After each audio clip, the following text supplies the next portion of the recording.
Hey, we did a series on meetings, series of videos on meetings, and this is going to be included in that category. But uh, we talked about four types of meetings. We talked about observations and feedback. We talked about huddles, bookend meetings, and team meetings. One type that was conspicuous by their absence is one-on-one meetings, and we wanted to touch on that today. One-on-ones are incredibly important and may in fact be the single most important type of meeting that you have. The reason that we didn't lump it in with the others is one-on-one meetings are really focused on production and what an employee needs to do in order to improve their production or maximize their production. Let's take a quick step aside here and talk about a distinction between two P words, production and performance. Okay? Performance is akin to behaviors. Performance is how someone performs, what they do day in and day out, what they do with each of the members that they interact with, or each of the teammates that they interact with, or their direct reports, etc. It's all about performance. It's about behaviors. It's things that are, for the most part, observable. Um, Production, on the other hand, is about the output or the outcome of that performance. It's meeting goals, frankly, but it's meeting the desired objective. It's quality as well as quantity, but nonetheless, it's what comes about as a result of their performance, as a result of their behaviors. So, the other types of meetings that we talked about are really focused on driving performance, driving behaviors, helping the team identify ways that they can be successful.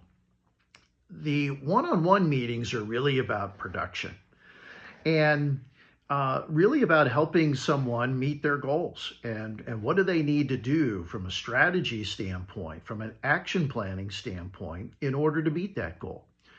Now, oftentimes, one-on-ones are associated with performance reviews or performance appraisals.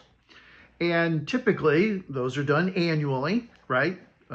More often than not on an anniversary date. Sometimes they're done collectively. Everyone does them at the same time. But regardless, they're done once a year. And if you think about a performance review, it has different categories. It doesn't get down into the nitty-gritty. It doesn't get down into the weeds. It rarely, if ever, talks about behaviors or specific behaviors, nor should it. It's talking about, did you meet the objective in each of these categories? That's where the one-on-one really comes into play. Now, if you're doing performance reviews on an annual basis, some of you have learned that you should be doing them more frequently, and maybe you do it every 6 months. A real tip of the cap to those of you that are doing it quarterly, because that's what today we want to encourage everyone to do from a one-on-one standpoint. As it relates to your specific performance appraisal and performance review, maybe it's not practical to go through all those categories every 3 months. That may be a little bit overkill, I grant you that. But a one-on-one meeting where you sit down and you talk about your employees' production can definitely be done quarterly, and especially for those of you that have staff, that you're coaching staff in a sales and service environment, you absolutely should do these one-on-ones quarterly. Here's how that plays out a little bit, okay? You've got goals. You're going to lay out the goal at the beginning of a quarter. And in that one-on-one conversation, you're going to talk with the employee about, okay, here's your goal. How do you feel about that? Great. There's no way I can meet that. Those are the two extremes. Usually you're somewhere in between there. But then the conversation should turn to, okay, what are you going to do to meet that goal? All right. And that means you're going to develop an action plan. All right. It's really talking about things that the employee is going to do in order to meet that production. All right. Well, then the next quarter is where you say, all right, let's start by looking back at last quarter. Did you meet your goal? Great. What did you do to accomplish that? Of course, you already know the answer to that, but it's a great conversation topic. What didn't you do? And again, you know that already too, but what kept you from doing that? All right, now let's look to the future, to the next quarter. Same goal.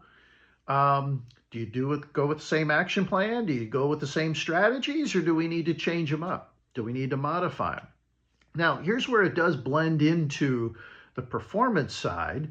All right, well, what skill do you need to be better at in order to execute that action step or that strategy? Okay, but the focus of the one-on-ones is really about production. It's really about the action plan that an employee is going to deploy in order to be successful, in order to meet the desired objective, the desired goal, as a result of what we need to do in order to be successful. All right, so let me wrap this up a little bit. We're getting a little bit long on it, but generally speaking, one-on-ones are a really important, if not a critical, coaching step that you need to take. However, in those one-on-ones, you really need to focus on production, and you really need to focus on action planning and figuring out what the employee needs to do and how you need to support that employee in their efforts to deliver on that action plan and ultimately achieve their goals.